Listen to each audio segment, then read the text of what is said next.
Just 11 days away from the election day 2024, and there are a lot of important measures on the ballot. A lot of eyes are on the presidential race, but there's so much more to pay attention to that, again, involves local measures. Things like minimum wage increase and reproductive health care, that's all going to be on the ballot come November 5th. And it's important to make your voice heard by exercising your right to vote. So we are joined by Daryl, who is the Midwest chair of Alpha Phi Alpha Fraternity Incorporated Voter Initiative, and Terry, who is the chairman of Voteless People is a Hopeless People.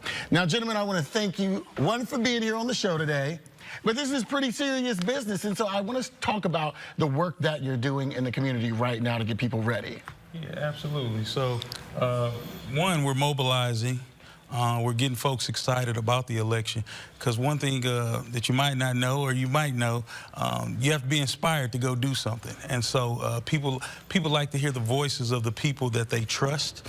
And so with having a connection to the community, giving them the proper information, because they get bombarded with a lot of commercials and a lot of mail in the mailbox. But when they're getting trusted information from people that they know, trust, and see every day, it'll kind of inspire them, for them to see the end goal and see the incentive to go out and vote. So now, we talked about it earlier when we were back there in the room. There are a lot of different things on this year's ballot. Absolutely. So talk to me about how people should be preparing. Well, you're going to want to have a plan when you go into the to vote. Vote early if you can, but if not, have a time set aside to go to vote. Make sure you know everything that's on the ballot. I voted yesterday, and I can tell you right now, it's a large ballot, and it has a lot of initiatives, a lot of campaigns, a lot of things that people need to know. So that's the big thing, is we want to let everybody know you need to get there. You need to have the correct documents with you, and vote. Just vote. You know, we're non-denominational. We don't care if you're Republican, Democratic, or Independent. We just want you to get out and vote. So talk to me about the population of people that you focus on to help vote. So we focus a lot in the African-American community, because like I said, the votes are there to make things happen. People just have to get inspired and get out, and they have to get the right information. And so people like to get trusted information from trusted people that they know and they see every day.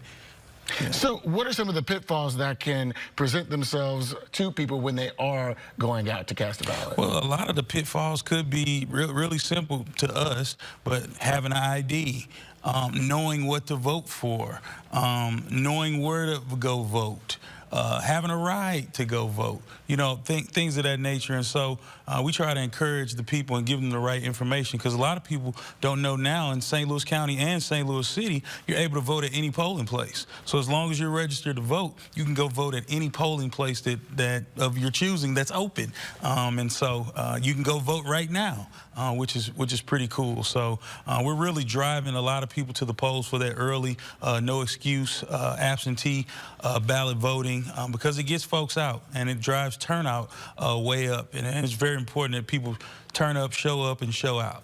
Definitely. Yeah. Well, I thank you again for being here and pushing us and pushing our community forward to make sure that we have our voices heard. To find out where you can cast your vote, I want you to head to voteroutreach.sos.mo.gov. It's going to show you your polling place and the jurisdiction information. Be sure to have, like you said, the eligible IDs, which can be any of the following. That can be a non-expired Missouri driver's license, a non-driver's license, the military ID, veteran's ID, a passport. Again, the polling places are going to be open from 6 a.m. until 7 p.m. on Election Day. And I got to ask you, you said there was a number that people could call. Was it 411? Vote 411. Vote 411. It's a website. Perfect. And it'll give them all kinds of information about their registration status, where they're supposed to vote, and what's on the ballot, basically. There you go, Laura. That's easy. Vote 411, right? Good information. Can I just say, Katie and I were talking about this last night. There's sample ballots available everywhere, and you see these people stand in line for an hour and a half because they're making all their decisions when they get to the voting booth. Fill out your sample ballot, put it in your purse or your pocket, take it to vote. All you have to do is sit and go boop, boop, boop, boop, boop. You've got them all made out. You've thought about it when you're not in a hurry. You've got resources to look up at the candidates. So do that and you'll save everybody some time. A lot of details on Missouri voting. Of course, early voting in Illinois has been going on for a few weeks. Yeah. It is Thursday.